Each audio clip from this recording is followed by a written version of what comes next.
Donc on va du coup passer à la présentation suivante qui va être une présentation consacrée un petit peu à un petit point sur ce qui s'est passé dans la filière depuis l'année dernière et sur les avancées de Brain Team, notamment en 2016.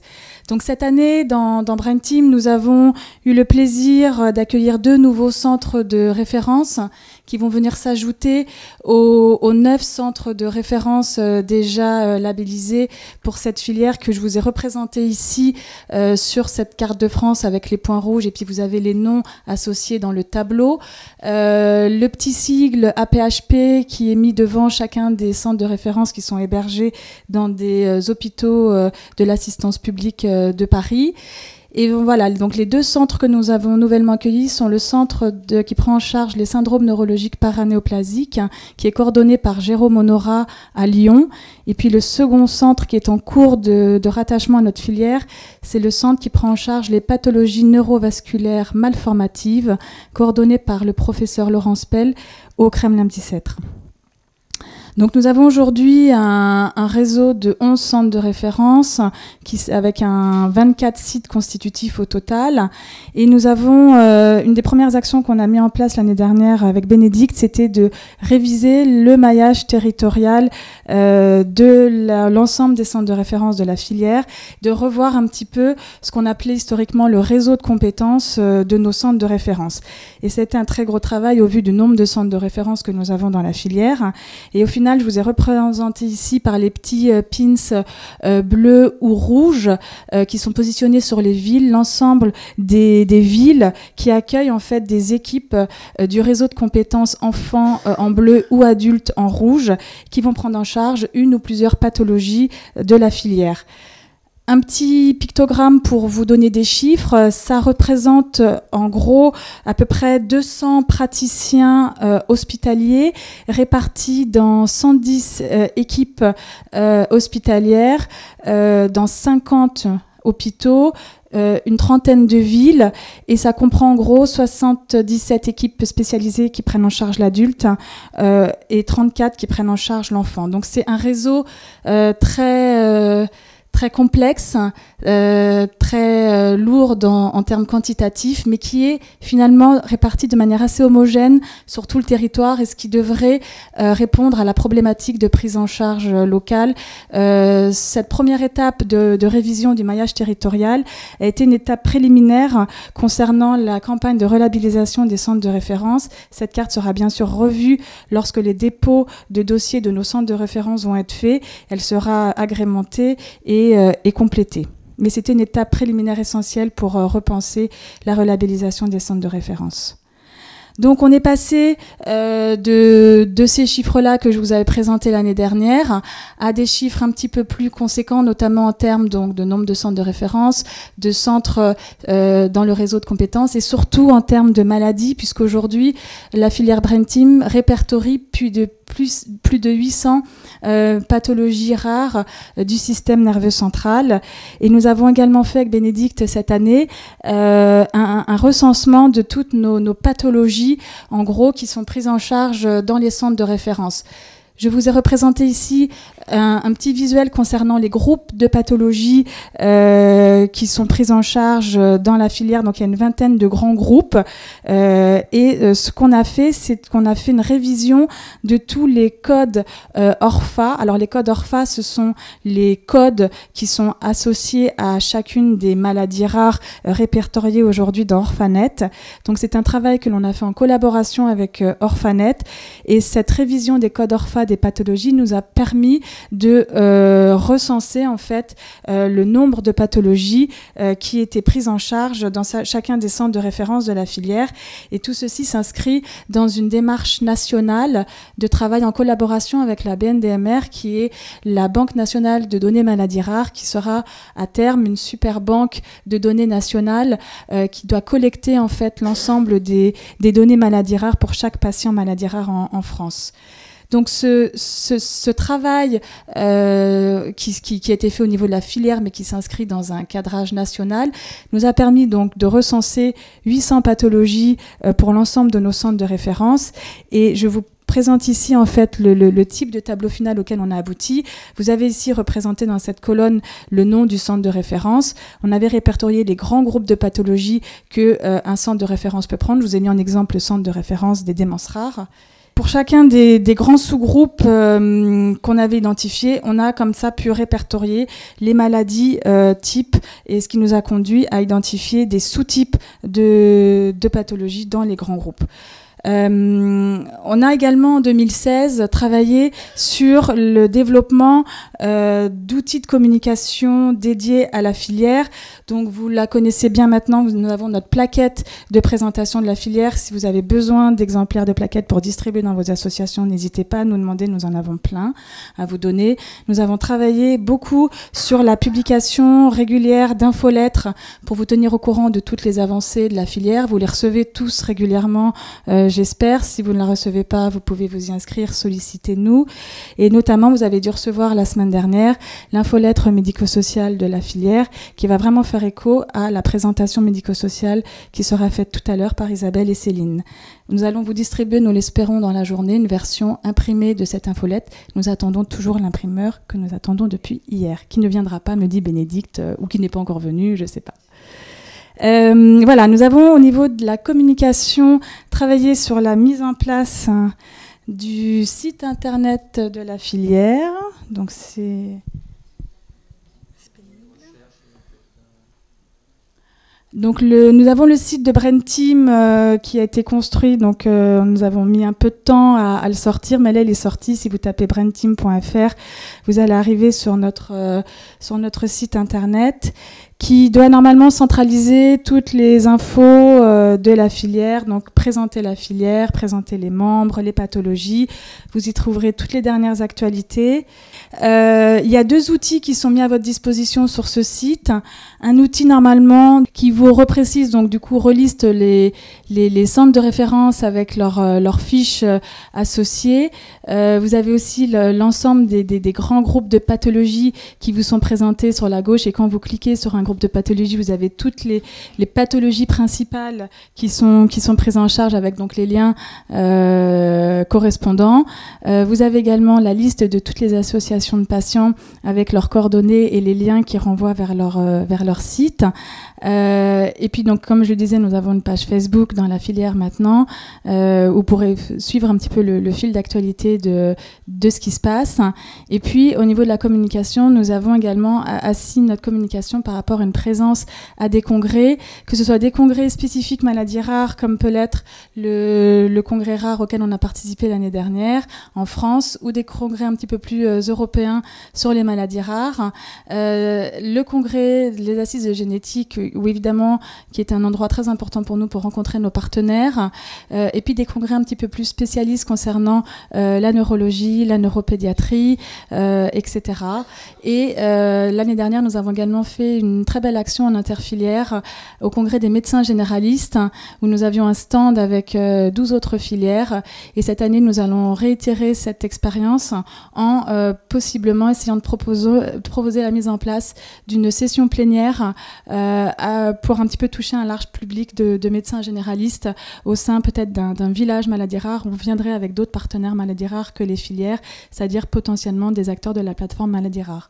Donc ça, je ne vais pas en parler plus parce que on est en train de monter le projet, mais on a une action en fait à destination des médecins généralistes qui est en train de se construire.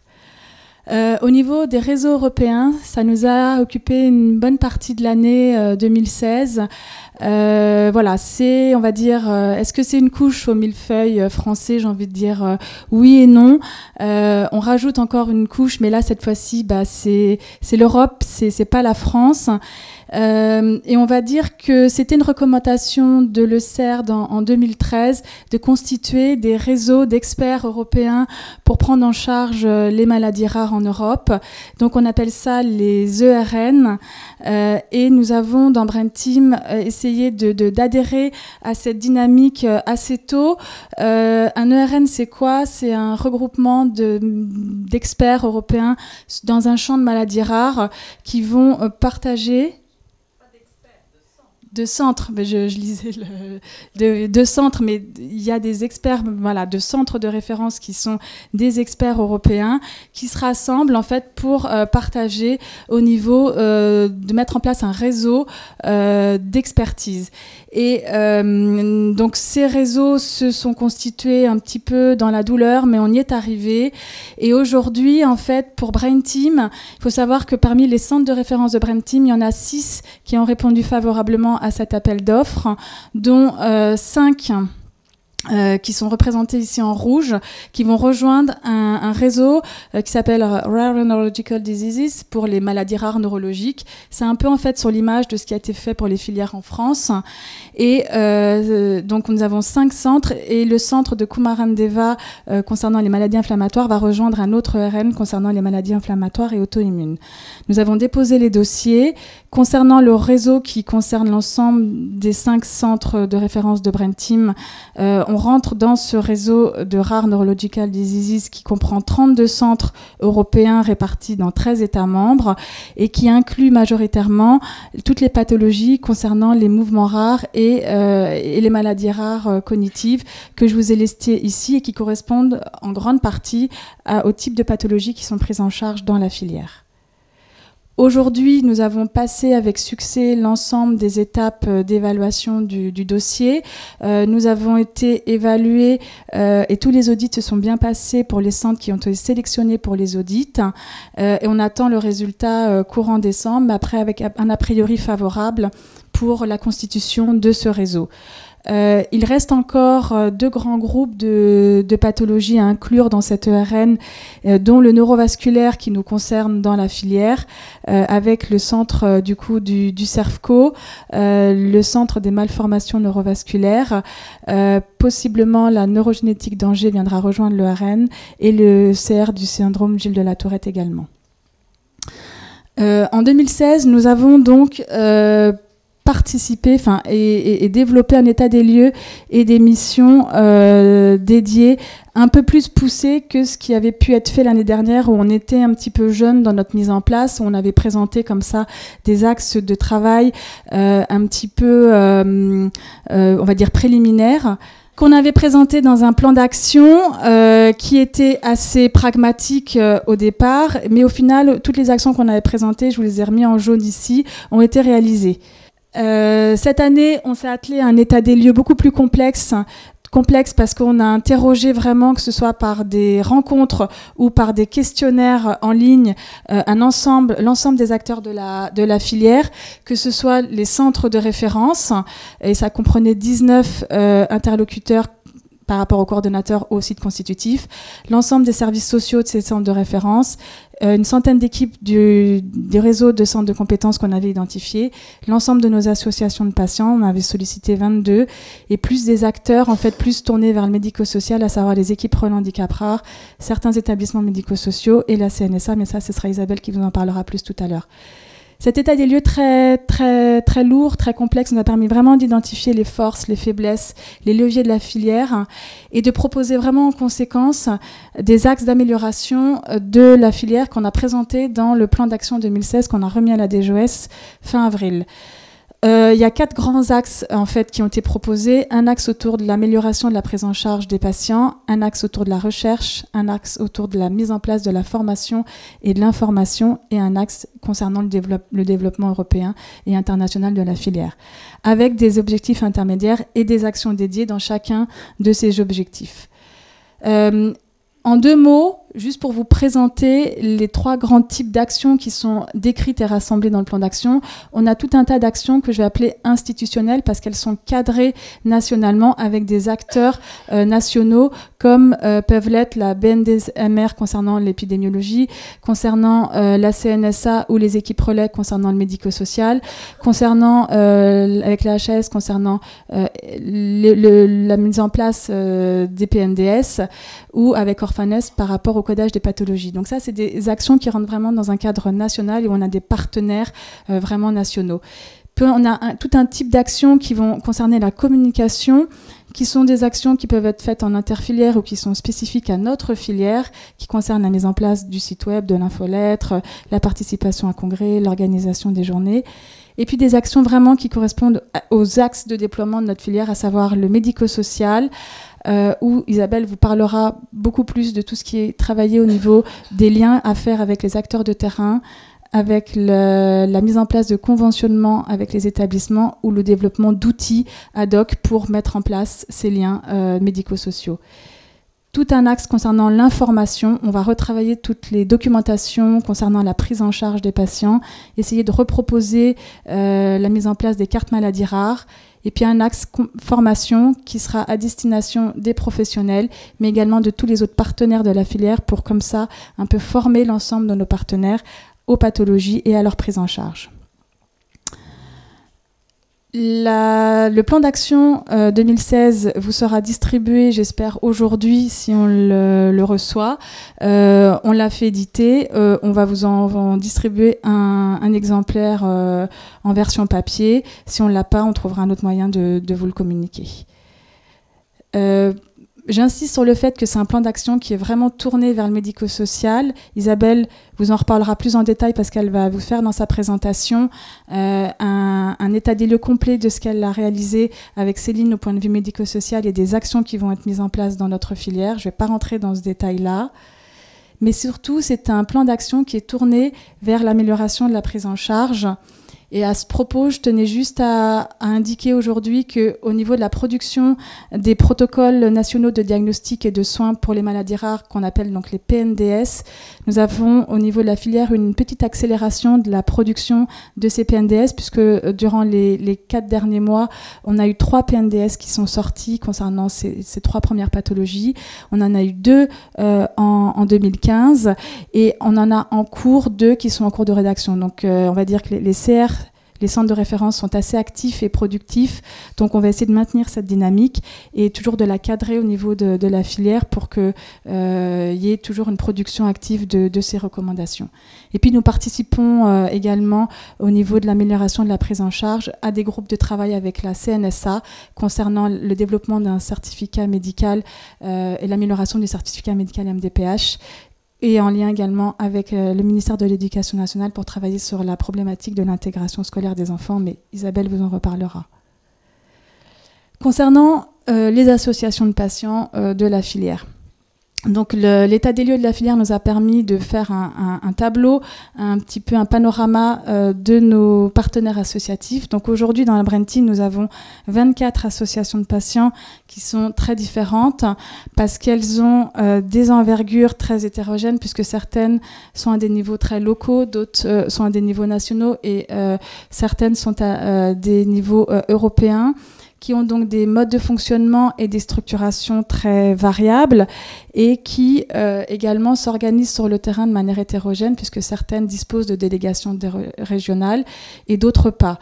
Nous avons la chance, pour un petit peu simplifier ce paysage des associations, que certaines se soient regroupées en collectifs interassociatifs. Et puis voici un petit graphe qui vous illustre un petit peu la taille des associations de la filière. On a quand même 11 associations qui ont moins de 500 adhérents, mais quand même, on va dire en gros 5 qui en ont plus que 500, donc ça peut être quand même des grosses associations. En tous les cas, la plupart sont membres de l'Alliance Maladies Rares. Nous avons la chance d'avoir parmi ces associations 3 délégués régionaux de l'Alliance qui sont représentés parmi les assos de Brain Team et puis 4 associations qui sont membres d'Aurore 10. Ce sont des associations qui sont donc structurées avec des comités de gouvernance, qui font des réunions annuelles, qui sont assez actives, qui organisent des réunions régionales, qui ont des interventions médias, exactement, voilà, ça peut être des colloques scientifiques ou en public, et qui surtout propose des offres de soutien qu'on a représentées ici sur ce diagramme. Beaucoup proposent du soutien psychologique, mais également du soutien au niveau médico-social, de l'aide aux aidants et pour certaines de l'assistance juridique. Pour terminer sur ce panorama, juste souligner que c'est des associations qui ont toujours des liens étroits avec leur centre de référence, avec des implications réciproques au niveau notamment des assemblées générales. C'est des assos qui soutiennent financièrement la recherche de leur centre de référence par la proposition de financement et la participation à des appels d'offres à leur centre de référence, et qui participent à la mise en place d'essais thérapeutiques, la production d'informations auprès des patients ou l'aide à l'institutionnalisation. C'est des associations avec lesquelles les liens se sont resserrés depuis l'année dernière, puisqu'elles ont participé activement à l'état des lieux de notre plan d'action, à l'auto-évaluation de la filière. Elles ont également participé à l'infolette médico-sociale que vous avez reçue la semaine dernière et à la programmation de cette journée. Et aujourd'hui, les associations de la filière participent à la gouvernance via le conseil de filière, mais également via les commissions de pilotage. On en reparlera en fin de journée. Ces commissions de pilotage, donc vous avez reçu des petits appels à candidature. Pour cette année, elles sont au nombre de 3. Il y aura la commission médico-sociale, la commission recommandation et la commission formation et information. Elles ont vraiment pour but de mettre en place sur le terrain les actions qui sont proposées dans le plan d'action. C'est très important qu'il y ait tous les partenaires de la filière qui soient représentés, à savoir des médecins, des chargés de mission, les chefs de projet, des paramédicaux quand cela est nécessaire, des assistants sociaux, des personnages du monde médico-social, mais également des associations de patients. Et ce sera le succès de ces commissions qui assurera le succès des actions de terrain mises en place par la filière. Pour terminer en 2016, puisque cette année se terminera avec la relabellisation des centres de référence, je vais juste vous présenter un panorama, puis on pourra en reparler avec Christophe, mais juste pour vous donner 2-3 indications. C'est pas une refonte globale de ce qui existe aujourd'hui au niveau du paysage des centres de référence tels que vous le connaissez. Il faut savoir qu'il y aura des changements à la marge, bien sûr, mais on va dire que la visée, c'est ce que Christophe tout à l'heure vous disait, c'est d'aboutir à une transparence budgétaire du financement des maladies rares à terme. Ce qui veut dire qu'aujourd'hui, a priori, on n'en est pas certain, mais je ne pense pas me tromper en me disant que le budget ne sera forcément pas augmenté. Au mieux, ce sera un budget constant. Donc, il n'y aura pas, par rapport à ce qui existe dans le paysage aujourd'hui des 130 CRMR, une explosion du nombre de CR qui vont être nouvellement créés, ou même une explosion de sites constitutifs que l'on va proposer. Il faut qu'on reste à l'équilibre et ne pas faire pencher la balance dans un sens, notamment dans le sens d'une explosion du nombre de sites. Aujourd'hui, au niveau des dernières infos qu'on peut avoir, c'est comme le disait Christophe, on attend l'instruction pour connaître les détails de cette relabellisation. Il faut savoir qu'il y aura des critères d'éligibilité qui seront annoncés par la DGOS qui correspondront à 3 des grandes missions qui sont aujourd'hui demander au site coordinateur, à savoir de la recherche, des critères concernant l'activité de formation et concernant le nombre de patients. Aujourd'hui, on n'a pas ces critères, mais pour pouvoir postuler à être site coordonnateur ou site constitutif, il faudra remplir des critères. Concernant les centres de compétences, comme on le disait tout à l'heure, les centres de compétences déposeront leur dossier de labellisation avec le centre coordonnateur de référence.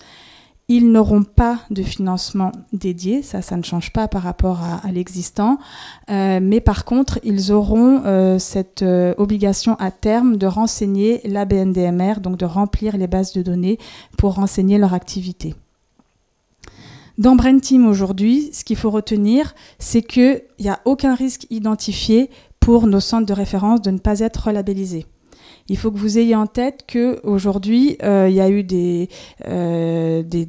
évaluations qui ont déjà été faites, on va dire, et a priori, tous nos centres de référence devraient être labellisés, ce qui ne devrait absolument pas changer la prise en charge pour les patients de Brain Team aujourd'hui.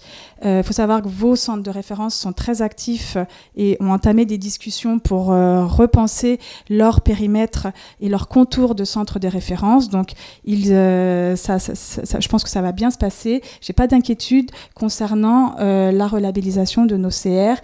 Il y aura forcément des petits changements qui seront à la marge, mais ça ne va pas impacter la manière dont aujourd'hui les patients de la filière sont pris en charge. Concernant le rôle de la filière dans cette campagne de relabellisation, on nous a annoncé un rôle d'arbitrage pour les filières par rapport au dépôt des dossiers des centres de référence et on participera également à l'évaluation des dossiers pour les autres filières. Et concernant le rôle des associations de patients dans ce dossier de relabellisation, aujourd'hui, on ne sait pas quelle sera votre place. Il y aura a priori, on va dire, une page blanche ou une page ouverte qui sera laissée à la liberté du CR pour donner des infos supplémentaires. Ça peut être, je pense, très important pour vous en tant qu'association de participer au dépôt de dossier en coordination avec le centre de référence pour asseoir et soutenir en fait leur dossier. Et puis enfin, une dernière info concernant Brain Team en 2017. La journée nationale de la filière aura lieu le 7 mars, ici même à l'ICM. Donc notez bien cette date dans vos agendas dès maintenant. Et je terminerai par ces quelques mots. Voilà. Merci Sophie pour tout ce travail impressionnant et puis merci à Bénédicte, à Isabelle et à Céline qui est arrivée. Je vais vous en dire un petit peu plus sur la vision que j'ai sur la relabellisation, parce que je pense que ça intéresse beaucoup de monde. Un petit mot quand même avant sur notre plan d'action, donc on va chercher à vous remettre et que vous pourrez voir en détail. On a donc remis juste avant l'été et puis on a eu la remise des notes, si je puis dire, en septembre à la DGOS, où on a été reçu par Anne Chevrier, qui nous a à peu près dit que le plan était parfait.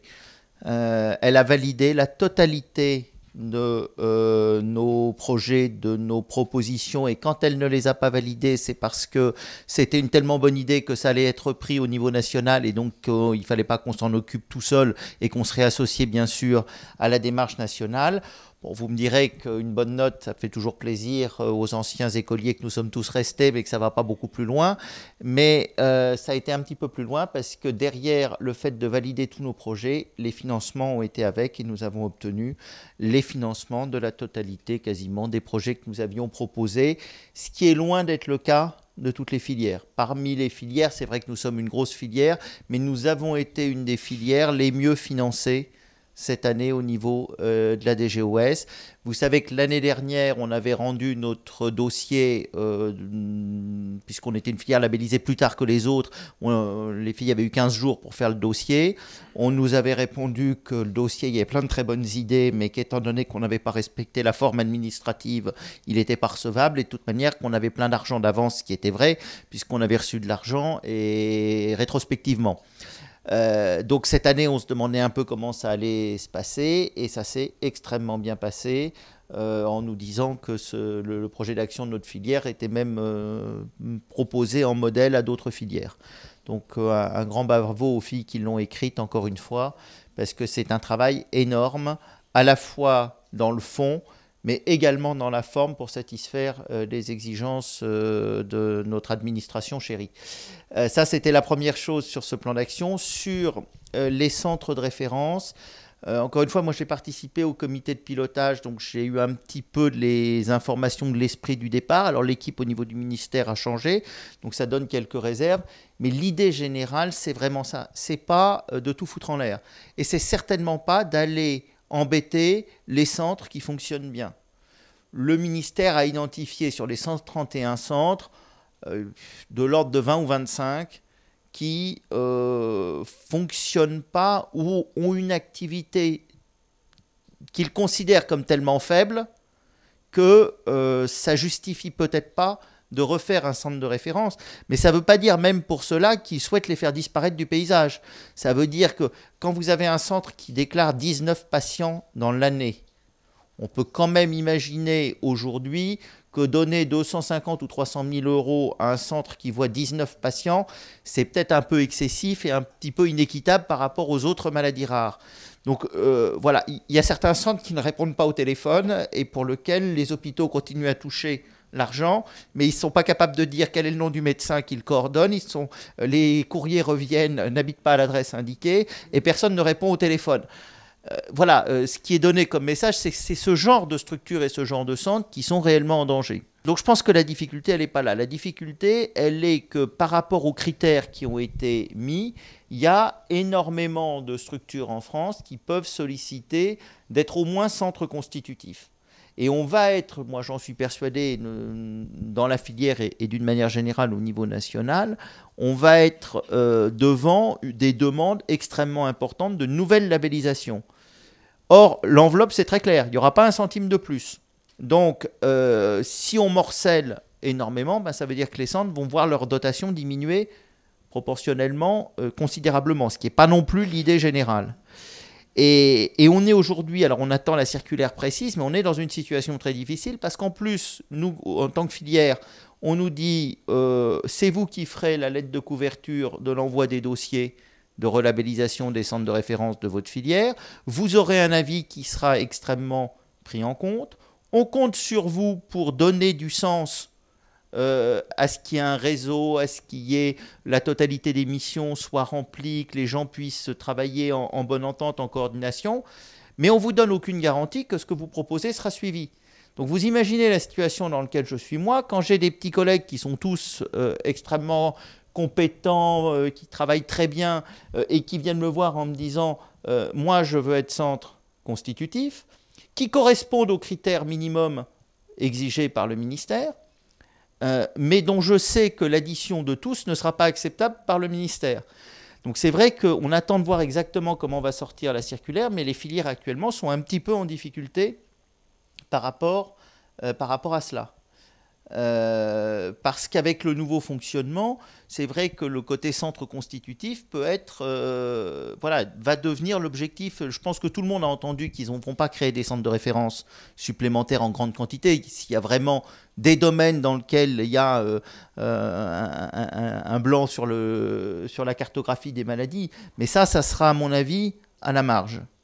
Les nouveaux centres, les centres qui ne vont pas être créés, ils seront rattachés à un autre centre et ils garderont la part d'activité à la T2A. Mais la question, ça va être l'explosion des demandes de centres constitutifs. Et moi, comme animateur de filière, je me vois en grande difficulté aujourd'hui pour savoir comment se positionner. Parce que, et en plus, même si je me positionne, étant donné que ce que je dis, je ne suis absolument pas sûr d'être suivi par le ministère. Comprenez que c'est un peu difficile d'aller éventuellement imposer ou orienter les collègues pour qu'à la fin, en plus, ils me suivent et ils se plantent. Que je leur fasse faire ce qu'ils ne veulent pas et qu'à la fin, en plus, le résultat ne soit pas bon. Dernier élément, avant éventuellement quelques échanges, et ça je crois que c'est une bonne chose, la DGOS a annoncé qu'il y aurait 2 tours dans la labellisation. Il y aurait un premier tour globalement pour les centres qui ne posent pas de problème. C'est-à-dire globalement les structures qui marchent actuellement et qui demanderont à être labellisées telles quelles.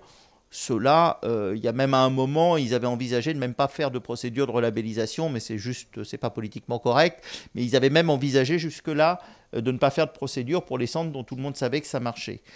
Et puis, pour les centres qui soit ont vraiment une activité trop faible, et puis les demandes qui seront excessives et redondantes, bon, certains seront carrément refusés, mais d'autres auront ce qu'ils appellent un deuxième tour, c'est-à-dire que le ministère, la DGOS et le comité de relabellisation donnera des propositions, et si on suit ces propositions, on représente le dossier avec la possibilité d'être labellisé.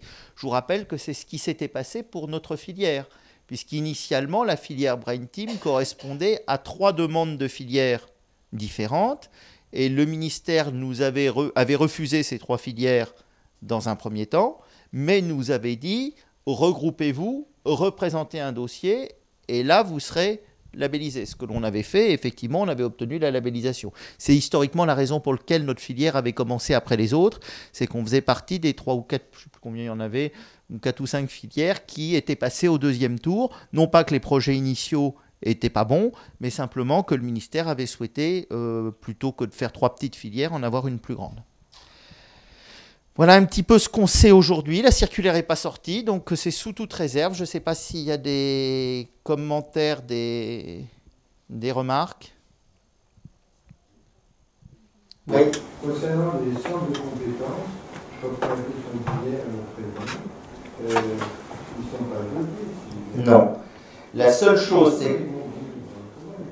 Alors, je ne vais pas vous donner ma réponse à moi, je vais vous donner la réponse qu'on entend à la DGOS. D'abord, ils vous disent que très souvent, ces centres de compétences sont dans des services hospitaliers qui, par ailleurs, ont des centres de référence, ont des centres experts, et ont quand même, au titre des financements pour, des hôpitaux, ont quand même quelques moyens.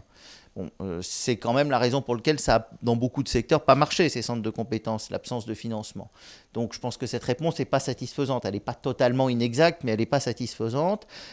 C'est pourquoi il y a ce projet d'arriver à une tarification, si vous voulez, qu'une consultation qui est faite dans un centre qui serait un centre de compétences, qui serait rattaché au réseau et qui serait déclaré à la BNDMR, serait payée à l'hôpital en question, plus que la consultation qui n'est pas dans ce cadre-là. Ça, c'est un projet, mais c'est un projet à long terme. C'est ce qu'on dit tous depuis longtemps. Ça fait 12 ans qu'on entend ça régulièrement. C'est la proposition qui vient de la base parce que ça serait probablement celle qui présenterait le plus d'avantages en pratique. Ce n'est pas acté aujourd'hui. Et encore une fois, l'enveloppe ne va pas augmenter. Donc il faut aussi se dire que probablement, si ce type de financement est mis en place, ça sera au détriment d'autres financements. Voilà un petit peu où on en est. L'autre information, c'est que ces campagnes de labellisation, on avait connu la première campagne, puis plus rien jusqu'à 2016. Le ministère annonce qu'il y aura régulièrement des campagnes de relabellisation. Donc l'idée est que, on sait qu'il y a des équipes où le porteur de projet peut partir, peut vieillir, ne pas être remplacé et que l'équipe va baisser de niveau, et puis qu'ailleurs, il peut y avoir quelque chose qui monte, qui se met en place. Donc régulièrement, il y aura la possibilité de remettre en cause des structures qui ne répondraient plus aux critères, et d'un autre côté, pour de nouvelles structures, de répondre aux appels d'offres et être labellisés. Aujourd'hui, quand on voit les critères, il faut reconnaître aussi que si on n'est pas déjà dans les réseaux, dans les filières, c'est compliqué de candidater. Donc une structure pourrait être intéressée à devenir centre de compétences avec l'idée de développer une activité et pouvoir quelques années après devenir centre constitutif. Voilà un petit peu la vision que j'en ai. Est-ce que vous avez d'autres... Oui. J'ai une autre question. Vous avez fait vraiment un travail impressionnant d'état des lieux de la filière. Moi, j'aimerais savoir comment ça s'harmonise avec le travail considérable qui a été fait par Orphanet. C'est la même chose, je pense. C'est pas différent. On travaille vraiment en collaboration avec Orphanet sur justement la mise à jour de toutes les pathologies, des codes orpha, pour bien référencer les pathologies, par rapport à la remise à jour de toutes les fiches Orphanet, c'est ce que je disais tout à l'heure. C'est vraiment un travail qu'on fait en collaboration avec Orphanet. On ne travaille pas chacun de notre côté. Et on a profité de la très très bonne connaissance de Bénédicte d'Orphanet. Ça a été, je pense, un accélérateur et ça a été une aide absolument considérable. Elle est ressortie de la salle parce qu'elle fait l'accueil des gens qui arrivent en retard. Mais donc, Bénédicte Belloir a travaillé à Orphanet et donc connaissait particulièrement bien la structure, l'esprit général, et en plus avait ses anciennes collègues qui y étaient, ce qui facilite quand même les échanges de manière considérable. Et les médecins des centres de référence ont contribué à réactualiser Orphanet. Donc voilà. On s'est quand même mangé pas mal de travail. Ouais. C'est-à-dire que tout ce qui a été fait était ensuite renvoyé aux médecins des centres de référence qui ont tout repris, tout revalidé, vérifié que ça avait un sens, qu'il n'y avait pas de doublons. Ça a été fait le plus sérieusement possible. Est-ce qu'il y a d'autres questions? Oui. Oui. Budget constant. Je suppose que sur les appels constants, s'il y a compétent, je veux passer sans pourquoi je veux passer dans l'argent? Bien sûr. Et ça va être au détriment des centres de référence. Exactement. Non, c'est le... Voilà. On va dire qu'aujourd'hui, il y a des centres de référence en France qui sont déjà épinglés et repérés par des GOS comme allant être éliminés, on va dire, pour diverses raisons. Voilà. Et donc, on va dire que l'enveloppe qui va être allouée sera redistribuée par rapport aux Et puis il y a une disproportion complète entre les financements des centres de référence et leur activité. C'est-à-dire qu'aujourd'hui, il y a des centres qui ont quasiment 1 million d'euros par an et qui ont des files actives et une production en général inférieure à des centres qui ont 200 000 euros. Sans que même nous, médecins experts dans les maladies rares, on puisse trouver le début du commencement d'une explication pour ces disproportions. Oui, c'est que dans le premier plan maladie rare, il y avait une enveloppe globale qui était donnée à la DGOS pour les centres de référence. Et il s'est trouvé que dans les centres labellisés chaque année, la demande faite par ces centres correspondait à cette enveloppe globale. On leur a donné sans regarder si c'était justifié ou pas. C'est parce que ça tombait juste prix, donc le monsieur qui s'occupait de ça, il disait oui, ils demandent 200 000, je leur donne 100 000, ça va très bien, et puis là ils demandent 100 000, je donne 100 000. Et il ne regardait pas si c'était justifié, parce que ça, il se trouvait que ça tombait dans l'enveloppe qu'il avait. Voilà, ça j'ai le premier plan maladie. Et ça perdure depuis, c'était pas mis en cause. C'était mis comme ça, ça a perdu. Oui. Donc ceux qui étaient au courant, ils avaient eu. Oui. Allez-y. Oui. C'est personnel par rapport à ce que j'ai demandé à Catherine Bachou-Lévy si on pouvait justement un VAID être inscrit comme centre constitutif pour la maladie de Huntington. Alors, ce n'était pas pour demander des moyens, parce qu'effectivement, l'assistance publique nous en donne, mais à condition de l'argumenter. Mais souvent, on m'a fait le reproche, mais vous n'êtes en gros rien, vous n'êtes pas centre de référence. Or, on prend quand même, on a 22 lits dédiés à cette activité, et on prend des malades compliqués, on est à la fois ressources, recherche, des malades nouveaux tous les ans. Et je trouvais que c'était un petit peu injuste mon interface avec les responsables de la DOMU, de la direction de la politique médicale actuelle, de ne pas pouvoir afficher « nous sommes centre ». Voilà, parce que eux, ils ne connaissent pas les subtilités, si vous voulez. Alors, je comprends, et puis vous savez que je suis bien placé pour savoir le travail que vous faites, et donc ça, il n'y a vraiment aucun... Je pense que dans l'esprit, il n'y a aucun problème. Je pense que d'après les critères qui vont être donnés pour les centres constitutifs, ça m'étonnerait que ce soit possible, parce que les missions d'un centre constitutif, il faudra voir ce qui sort. Là, vraiment, parce qu'on risque d'être sur la frontière par rapport aux critères exigés ou pas, et il va y avoir aussi l'interprétation de la commission de labellisation, parce que tout ce qu'on dit, c'est même ce qu'écrit le ministère, ça reste des guidelines générales, mais ensuite il y a une commission qui va se réunir, une commission de labellisation. D'ailleurs, je pense à ce propos que ça serait intéressant que les associations essayent de faire un petit peu de lobbying et de pression pour participer à ces commissions de labellisation.